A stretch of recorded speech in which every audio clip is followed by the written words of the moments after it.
Or, les vaccins, nous savons les grandes institutions comme NIH aux États-Unis, les CDC aux États-Unis et même ailleurs en Chine. J'ai un ami qui est au Canada. Bon, vraiment, ils focalisent sur les vaccins. Il y aura déjà des essais. Je crois au mois de mai, on commencera déjà à faire des essais. Et peut-être vers le mois de juillet, août, nous pourrons commencer déjà à avoir des essais cliniques, n'est-ce pas, de ce vaccin.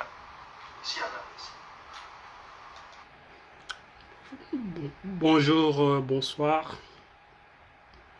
Vous avez tous suivi l'intervention du docteur Muyembe ce soir qui a enflammé la toile. Et cela m'a poussé à revenir une fois encore, tenant compte aussi des réactions des uns et des autres et des amis pour faire la lumière. Je vous ai toujours dit et je vous dirai toujours que le Congo souffre du syndrome post-traumatique causé par les régimes d'oppression et d'exploitation depuis avant même le règne du roi Léopold II. Et cette blessure psychologique paralyse tous nos dirigeants et tous nos intellectuels. Et cela fait que nous ne pouvons pas décoller. Alors, mon intervention de ce soir va se situer à deux niveaux. Le premier volet, je vais pouvoir réagir aux propos du docteur Muyembe en faisant une mise au point. Et le deuxième volet, à l'issue duquel je vais tenter de faire des propositions, comme m'a suggéré certaines réactions de mon intervention précédente. Donc, mon deuxième volet, je vais m'attarder sur l'analyse de la narration élaborée de M. Vidi Chimanga, qui a connu malheureusement ce cas de maladie. Alors, donc, d'entrée des jeux, je voudrais réagir aux propos du docteur Muyembe qui parle de l'intervention, pardon, des essais cliniques qui vont commencer, des tests de vaccins qui vont commencer au mois de mai. Cela me rappelle encore une de ces interventions où, je crois, c'était pendant une des conférences de presse au début de la riposte, où quelqu'un lui a posé la question de savoir, professeur, comment réagissent les Noirs vis-à-vis de ce vaccin, pardon, vis-à-vis de Covid-19.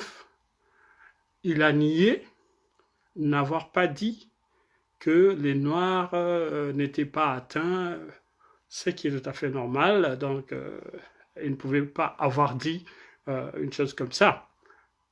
Mais néanmoins, lui, en tant que chercheur, en tant que professeur, nous aurions voulu à ce qu'il saisisse l'opportunité pour éclaircir un tant soit peu sur cette question des Noirs qui ne sont pas atteints par le virus. Qu'en est-il en réalité? Je voudrais justement faire une mise au point ici par rapport à cette question-là et demander à ce que les scientifiques, nos scientifiques congolais, puissent pousser un peu la question.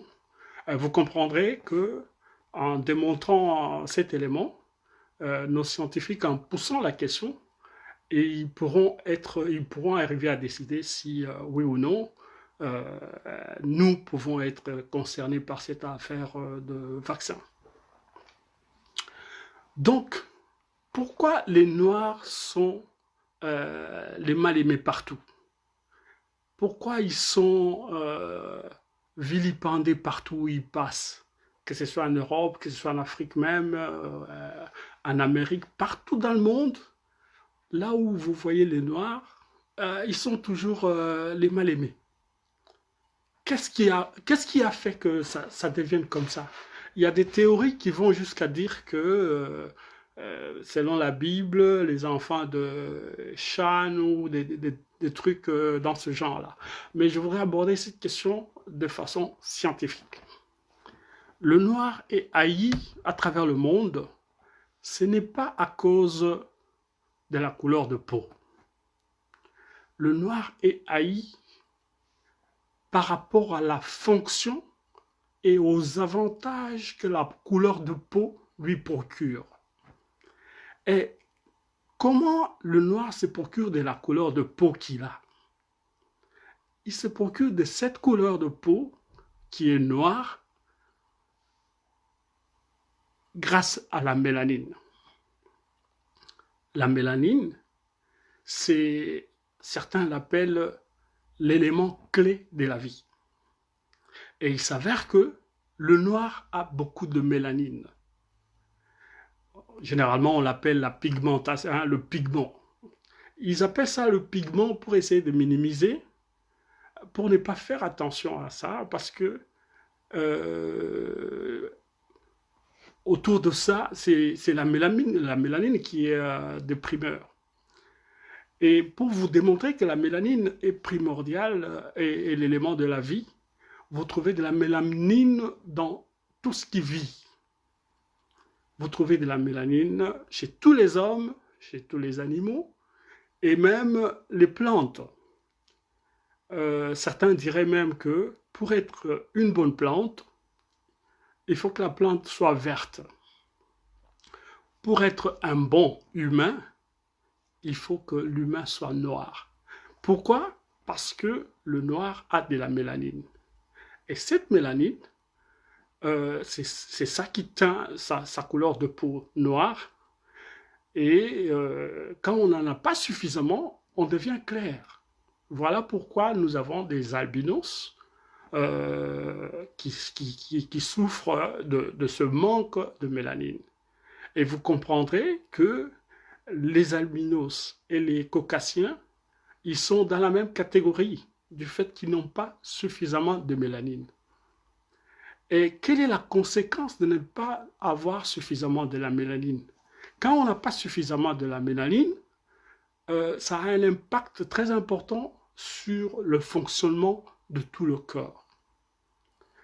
Voilà pourquoi vous trouvez le noir, le vrai, celui qui est très très sombre de peau, il a des caractéristiques vitales très très très intéressantes. Pour ne pas parler de supériorité ici, mais on va dire qu'il a des caractéristiques génétiques très solides. Comparez un bébé noir et un bébé blanc de 4 mois, vous verrez que le bébé noir de 4 mois peut allonger sur son ventre, il peut soulever son cou. Pourquoi? Parce que la mélanine lui procure un solide système nerveux, il lui procure tous les organes des sens impeccables. Il a la meilleure vue, il a le meilleur odorat, il a la meilleure ouïe, il a le meilleur toucher, il a le meilleur goût. Voilà pourquoi le noir peut consommer toutes sortes d'épices. Alors que le blanc, il y a des épices que le blanc n'arrive pas à consommer. Prenez le cas de gingembre, vous n'aurez pas beaucoup de caucasiens qui peuvent consommer le gingembre. Simplement parce que la plupart de leur goût est un peu détérioré, tout aussi comme leur ouïe, ainsi de suite. Pourquoi? Parce qu'ils n'ont pas suffisamment de la mélanine. Et quand leurs yeux sont bleus ou verts, c'est aussi un signe important de l'insuffisance de mélanine. Et voilà pourquoi, par rapport à cette condition, ils sont obligés de développer beaucoup, de faire beaucoup de recherches pour compenser ce côté-là. Ce qui fait que ils étudient la mélanine systématiquement. Ils font des conférences sur la mélanine tous les 3 ans, 4 ans. Aucun noir n'y est invité. Pourquoi? Parce que justement, c'est comme un secret que les noirs ne devraient pas savoir. Parce que ça les rend forts, ça les rend sûrs d'eux. Or, tout ce qu'il faut leur enlever, tout ce qu'il faut faire pour les fragiliser, il faut évidemment leur enlever cette confiance en eux. Alors, donc, le noir étant une espèce très enviée par tout le monde, ils font beaucoup de recherches autour de la mélanine, mais où ils trouvent cette mélanine-là? Pour la trouver, il faut la trouver chez les Noirs. Dans le temps, dans les régimes passés d'esclavage, de colonisation, de dictature, ils viennent en Afrique ou partout ailleurs où ils trouvent des Noirs, ils se servent comme ils veulent. C'est ainsi qu'ils peuvent se servir à travers les guerres de basse intensité, ils peuvent se servir en faisant le trafic d'organes, parce que c'est aussi un trafic très important. Ils le font à travers l'Europe et même les vieilles démocraties par les hôpitaux, parce que une fois que vous êtes dans l'hôpital, vos tissus et organes ne vous appartiennent pas. Pour une raison ou une autre, ils vous enlèvent tel ou tel organe. Vous ne savez pas ce qu'ils en font.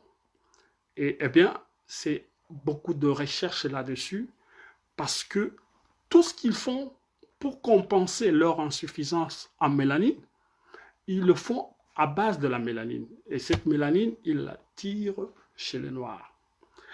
Donc, c'est ainsi que vous trouvez, dans la plupart des médicaments, il y a une partie de la mélanine dedans. Pourquoi? Parce que à travers les médicaments, à travers les produits pharmaceutiques, et même à travers les produits cosmétiques, ils le font à base de mélanine pour compenser cela.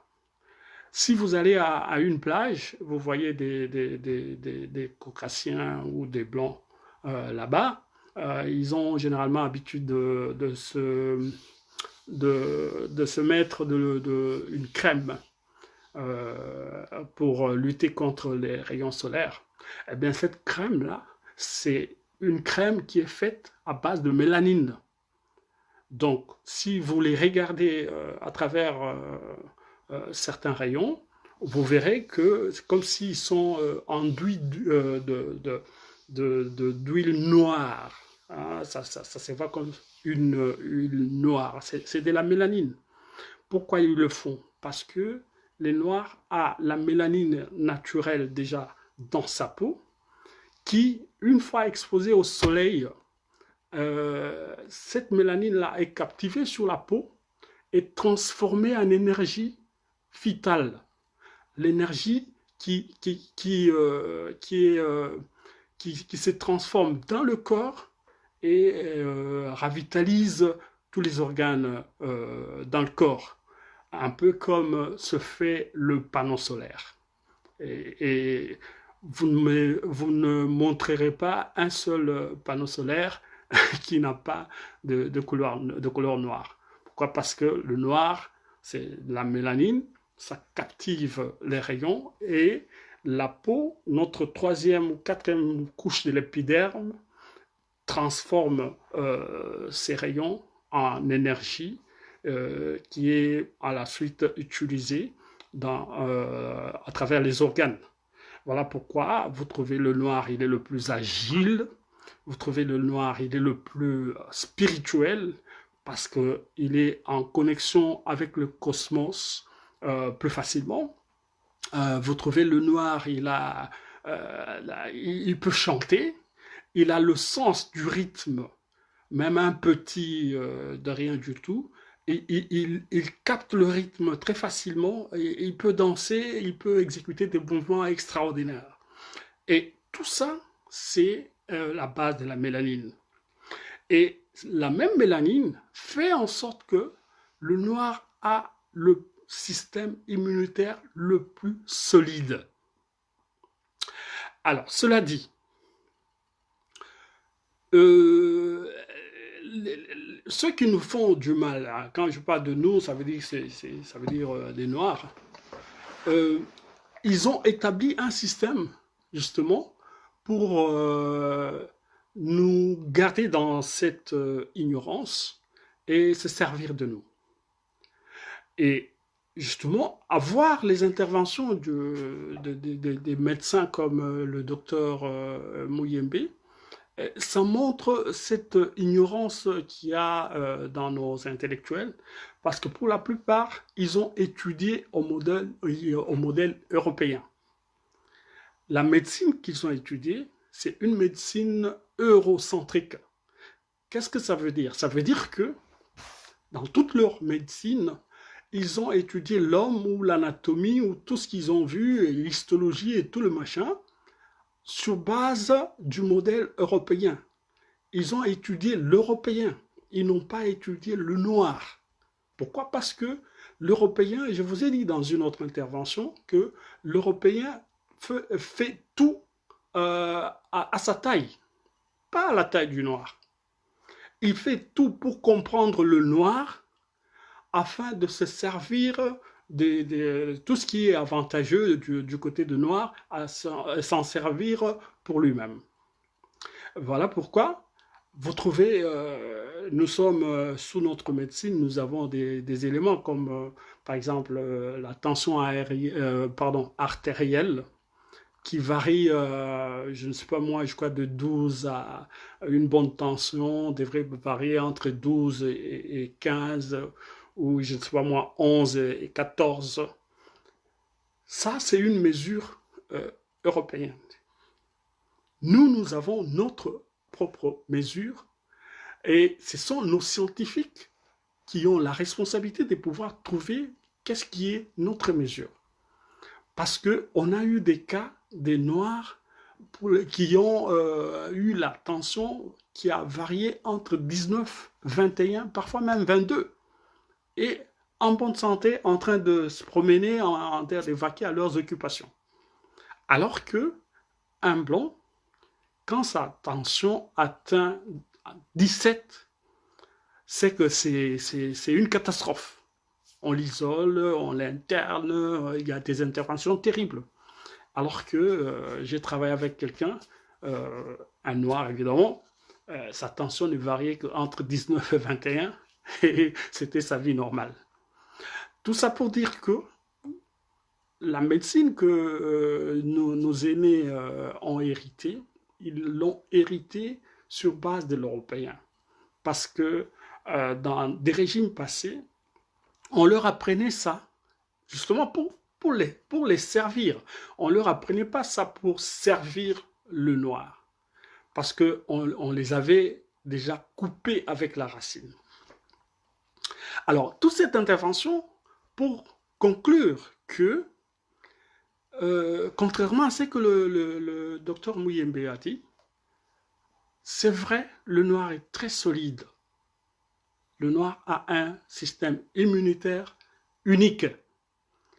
Mais cela dit, il peut contracter quand même de maladies. La façon dont maintenant il a la possibilité de gérer mieux une maladie plutôt que la façon dont un blanc le gérerait. C'est pour ça qu'on dit ça ne peut pas atteindre le noir.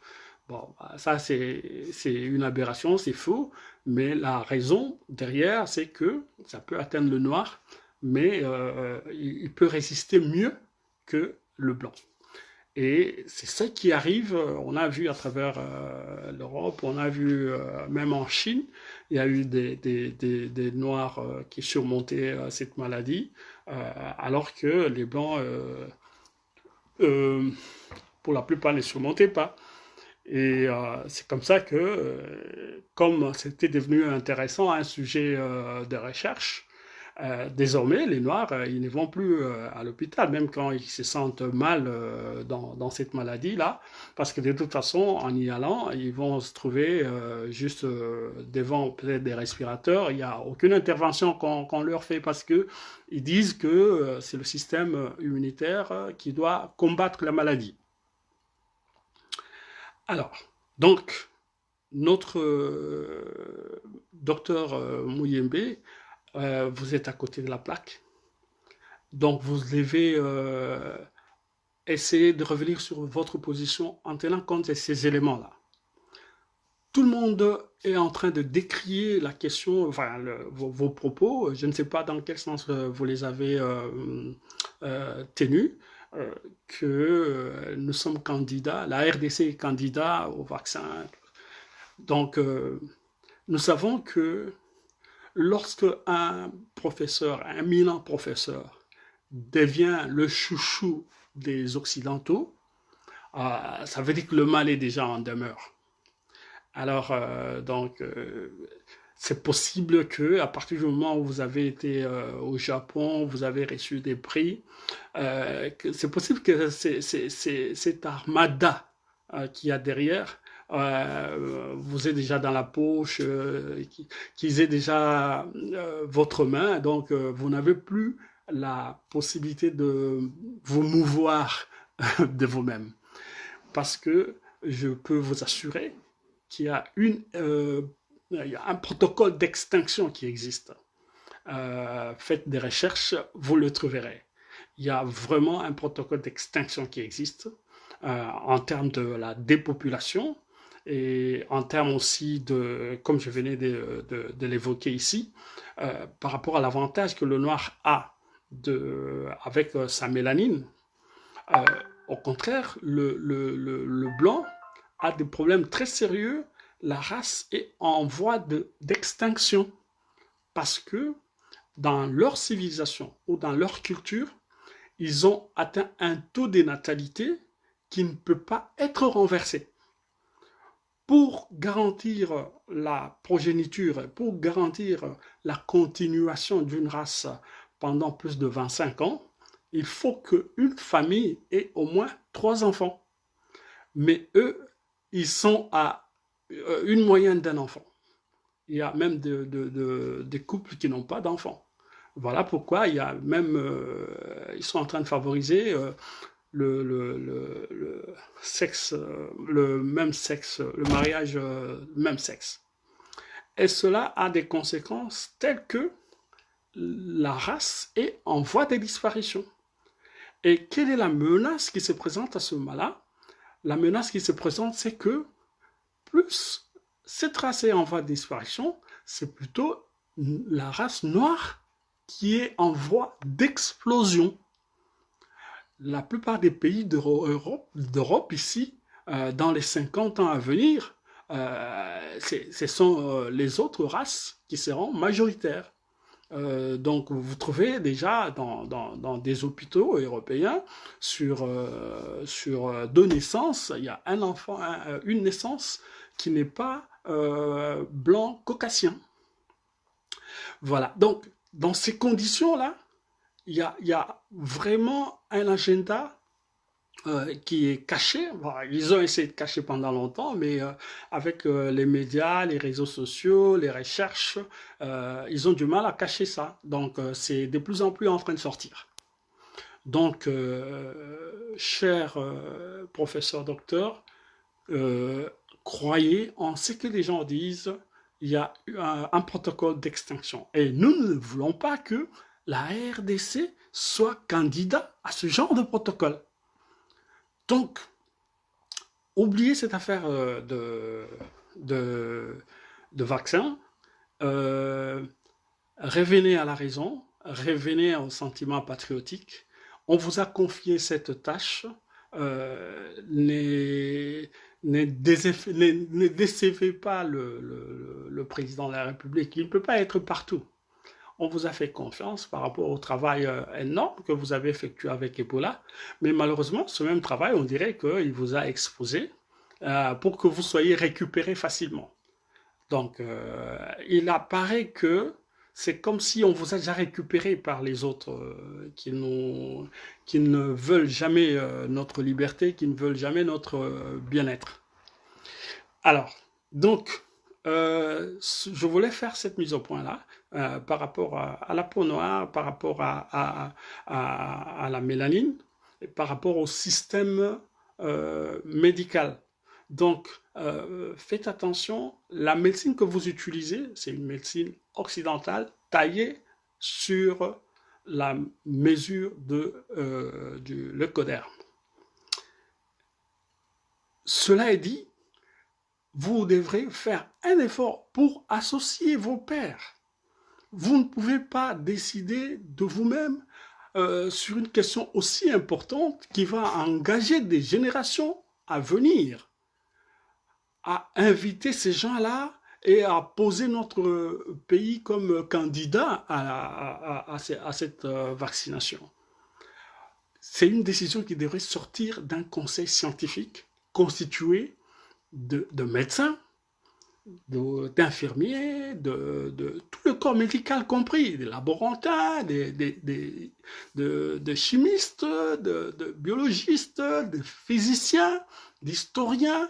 C'est une occasion pour voir toutes ces éminences dans notre pays sortir un peu du lot. Donc, ne vous accaparez pas trop de cette tâche ici. Donc, elle est tellement immense et très importante. C'est une plaque tournante de notre histoire. Ne portez pas cette responsabilité seul. Donc, partagez-la avec d'autres qui ne demandent que ça. Il y a pas mal d'autres médecins qui voudraient bien être associés à ce qui se fait en ce moment, à toutes ces décisions qui se prennent. Il y en a même qui voudraient le faire gratuitement, pas nécessairement à coup de billets. Donc, s'il vous plaît, cher docteur, écoutez la voix du peuple, écoutez la base. Et la base est constituée d'infirmiers, de médecins, de tous les autres intellectuels qui sont assez avisés. Nous ne sommes plus à l'époque où les choses se faisaient derrière le dos des gens. À l'heure actuelle, nous sommes à l'ère de l'information. Il y a des gens qui sont plus informés que vous-même. Donc, ce n'est pas parce que vous êtes professeur docteur que vous connaissez tout. Il y a des gens qui connaissent mieux que vous. Alors, la meilleure façon, c'est de vous entourer des gens qui peuvent chacun apporter sa pierre. Il faut que chacun joue sa partition. Et votre partition, vous la jouez mal déjà. Alors, donc, de cela, moi, je vais aller par quelques propositions, parce qu'on m'a demandé de faire des propositions au lieu de critiquer. Bon, ben, c'était pas une critique, hein, mais c'était une mise au point importante. La première proposition que moi, je voudrais faire, notamment au professeur docteur, c'est de se méfier de l'OMS, de ne pas faire confiance à l'OMS. Parce que j'entends par OMS toutes les autres organisations, tout ça, qui prétendent être là pour nous, alors qu'ils ne sont pas là pour nous. Ils sont là pour exécuter leur agenda. Parce que nous avons sillonné les pays européens et américains. Moi, personnellement, je n'ai pas vu là, ne fût-ce que le bureau des OMS. Quand vous échangez avec les autochtones ici, ils ne connaissent même pas. Donc, ils se réfèrent plus à leur autorité locale de santé, plutôt que OMS et machin. Et plus nous adhérons à ces genres d'agenda et de programmes, plus nous vendons notre souveraineté sur le plan de la santé. La RDC est à l'état où elle devrait se faire sa politique sanitaire avec souveraineté. Et pour faire cette politique sanitaire avec souveraineté, il va falloir que vous vous débarrassiez des OMS et de tous les autres machins qui n'ont rien à faire, qui ne connaissent pas notre façon de vivre, qui ne connaissent pas nos valeurs. Deuxième élément, c'est euh, oubliez cette affaire de vaccin. Ce n'est pas approprié. À l'heure actuelle, le monsieur Vidi, que je dois féliciter ici, qui a fait un témoignage bien élaboré et très important, a démontré que seulement 5% des personnes qui contractent Covid-19 peuvent arriver à perdre leur vie. Donc, seuls 5% des personnes peuvent atteindre le niveau où ils ont des troubles respiratoires. Alors, si tel est le cas, pourquoi il faut tout investir dans les machines, dans tout ce que vous faites là pour non seulement les 5%, et d'après ce qu'on a vu ici, lorsque la personne est vraiment malade, et le monsieur Vidi l'a dit aussi, il a passé plus de 10 jours à la maison, alors qu'il était malade. Donc, on l'amène à l'hôpital juste pour le mettre au respirateur. Voilà pourquoi il est difficile que chacun ait un respirateur. Et puis, lorsque les personnes arrivent au niveau d'avoir besoin du respirateur, il n'y a pas d'autres soins qu'on leur administre. Donc, mais à quoi bon devrait-on mettre tout le paquet sur les respirateurs? Vous, en tant que médecin, vous, en tant que l'un des membres du corps de la santé, y a-t-il pas d'autre alternative? Pourquoi ne pas prendre le taureau par les cornes? Pourquoi ne pas, en amont, trouver des solutions en amont? Au lieu de demander aux gens juste de se laver les mains et comme ça, tous on sait qu'à Kisenso ou à Maloueka, on n'a pas la possibilité de se laver les mains, comme vous le montrez dans les différentes vidéos, avec évier, avec désinfectant, avec papier mouchoir. C'est pas tout le monde qui a ces infrastructures-là. Pourquoi vous n'associez pas les praticiens? Parce que ces gens-là, ils peuvent aussi apporter des solutions. Même en Chine, ils ont eu à apporter une partie des solutions à partir de leur médecine douce. Mais pourquoi vous n'associez pas les praticiens?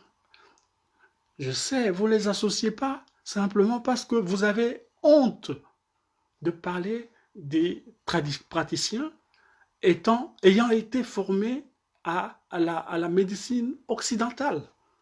Vous pensez que tous ces praticiens, vous direz même que peut-être que c'est des sorciers.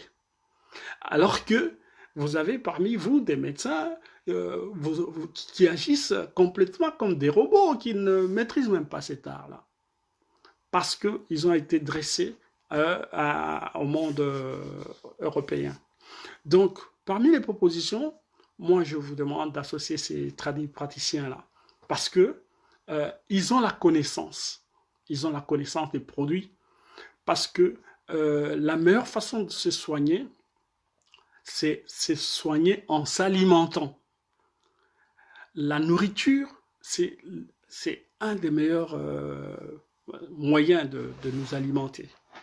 Mais vous faites plus confiance aux produits pharmaceutiques européens, alors que c'est des produits qui sont faits non seulement à base de produits génétiquement modifiés, mais il y a plein d'autres produits cancérigènes qui sont mixés là-dedans et qui sont mis même dans la nourriture, ainsi de suite. Tous nous le savons. Peut-être que nos simples citoyens ne le savent pas, mais vous, en tant que scientifique, vous le savez. Alors, pourquoi ne pas investir sur les pratiques qui peuvent déjà couper l'herbe au pied de la maladie? C'est-à-dire maximiser plus sur les étapes avant que la personne n'arrive à avoir besoin du respirateur. J'étais très foudroyé par la douleur et même la colère mélangée quand j'ai appris qu'il y a une maman qui a perdu ses 3 enfants parce que elle leur a administré Congo Bololo mélangé et moi je crois que c'est une responsabilité qui doit vous être écolée. Si vous n'êtes pas à mesure d'avoir des respirateurs prêts pour tout le monde, pour tous les citoyens, mais pourquoi vous ne pouvez pas avoir une information ou une formation claire sur l'utilisation de ces médecines-là, pardon, de ces plantes-là? Vous, en tant que INRB, vous devrez être en mesure de nous dire à ce jour que le Congo Boulolo a telle molécule scientifique, si on doit l'utiliser de telle façon, telle façon, telle façon, telle façon. Vous, nos scientifiques, vous devez être en mesure de nous dire ça. Vous devez être en mesure de nous dire n'importe quel mélange que les gens feraient qui soit traditionnel, quels sont les effets, qu'est-ce qu'on peut attendre de ça, et ou, à la limite, comment pratiquer ça. C'est là que je vous demande de vous associer avec les praticiens au lieu de les négliger. Vous devez être en mesure avant de refuser ces pratiques, est-ce que vous les avez approchées, vous les avez étudiées, et vous les avez analysées scientifiquement pour les réfuter? Non! Vous avez honte, vous pensez que c'est arriéré ou si c'est arriéré, qu'est-ce qui est avancé, qu'est-ce qui est progressif? C'est utiliser à l'aveuglette des vaccins qui sont faits par des industries biotechnologiques. Parce que vous avez plus confiance aux industries biotechnologiques plutôt que à nos propres médecines qu'on appelle si bien la médecine de nos grands-mères, à travers laquelle nous avons grandi. Donc, associer ces personnes-là, tout comme associer les autres scientifiques, ils ont besoin de ça. Mais sinon, vous allez porter la responsabilité de la catastrophe qui va survenir. Alors, essayez de distribuer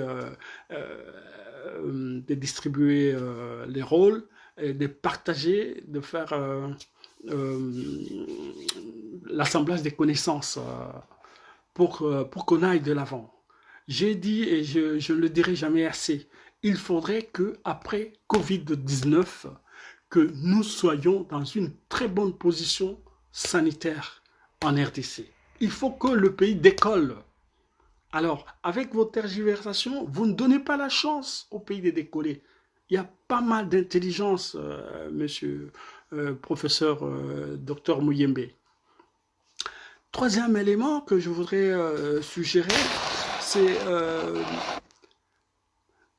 quand quand le malade atteint l'étape où il a des difficultés respiratoires. Mais vous devez être en mesure de nous expliquer en tant que scientifique qu'est-ce qui cause cette difficulté à respirer. D'après nos petites recherches, il apparaît que la personne arrive à cette étape-là lorsque la sécrétion muqueuse devient excédentaire. Ça commence à obstruer certaines voies respiratoires.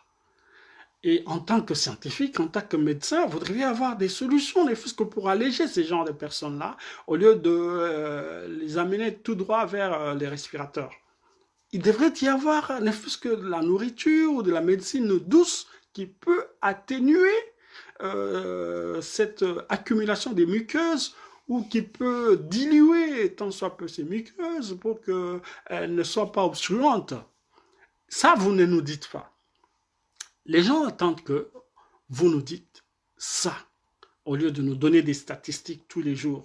Les gens attendent que vous nous dites comment se comporter vis-à-vis de Congo Bololo, comment se comporter vis-à-vis de gingembre, comment se comporter vis-à-vis de citron.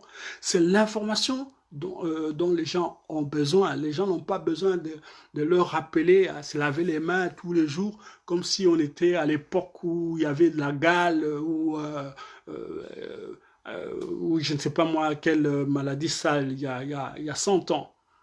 Le monde a évolué, même si chez nous, la fourniture ou l'adduction de l'eau potable n'a pas évolué, mais les gens n'ont pas besoin que vous leur demandiez de laver les mains tout le temps au savon et tout le machin. Non, les gens ont besoin que vous leur dites scientifiquement comment ils peuvent faire la prévention avec ce qui les entoure. Nous sommes dotés d'une richesse impossible, naturelle. Dites aux gens comment ils peuvent utiliser cette ressource naturelle, que ce soit les plantes, que ce soit tout ce qui est autour, comment ils peuvent utiliser ça pour prévenir ou même guérir. Ici même, en Europe, il y a quelques 2 ou 3 jours, j'apprends même qu'il y a des gens dans le désespoir parce que beaucoup plus les Noirs, comme ils ne sont pas pris en charge facilement, il y en a qui prennent des urines et ça leur sauve la vie. Expliquez-nous, vous, en tant que scientifique, si ils sont sur la bonne voie ou comment ils peuvent le faire le mieux possible. C'est ce que nous attendons de vous, docteur, professeur Muyembe. Donc voilà comment moi je voulais intervenir ce soir pour répondre aussi à la préoccupation des amis qui m'ont écrit. Le mal qui nous tue, pour me résumer, c'est que nous sommes, pour la plupart, nous pensons que tout ce qui s'est fait en Europe, tout ce qui s'est fait par le blanc, c'est ça qui est bon. Nous devons quitter cet état des choses. Nous devons nous libérer. Nous devons changer notre façon de voir des choses. Changeons de paradigme. Commençons à voir les choses avec l'œil congolais. Commençons à voir les choses avec l'œil du plus petit Congolais qu'il y a. C'est à ce moment-là, tout ce que nous ferons pour aider ce Congolais ordinaire sera au bénéfice de toute la nation, sera au bénéfice de toute la race noire. Alors pour terminer, je félicite le système de confinement qui s'effectue. Ça va aider, hein, contrairement à ce qui a été... c'est qu'il était question de confiner tout le monde à la fois. Moi, je crois que ce système pourrait marcher parce que la tendance, c'est imiter tout ce qui s'est fait ailleurs, tout ce qui s'est fait en Europe et consorts. Mais il faut se battre pour adapter les choses. Il faut adapter par rapport à notre environnement, notre façon de vivre, ce qui nous est cher, ainsi de suite. Donc, n'imitez pas l'aveuglette. C'est en imitant que vous portez notre pays à la candidature de test de vaccin. Mais rassurez-vous, cher professeur docteur, si vous continuez sur cette allure-là, vous allez vous faire lapider et vous allez porter la responsabilité devant Dieu, devant l'histoire, devant nos ancêtres. Il est temps que vous reveniez à la raison et associez tout le monde à cette entreprise qui est très très très importante.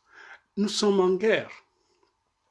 Et en tant que pays en guerre sanitaire, vous avez besoin d'un état-major fort. Jusque-là, vous ne présentez pas cet état-major. Hein. J'ai même appris avec stupéfaction qu'il y a même des gens qui ne sont pas médecins qui essayent d'intervenir sur le cours de la maladie ou de la prise en charge. J'ai été choqué par les témoignages de notre frère Vidi Chimanga, qui a démontré que même certains soi-disant corps médicaux qui sont sur le processus de la prise en charge, ils ne sont pas informés, ils ne sont pas formés.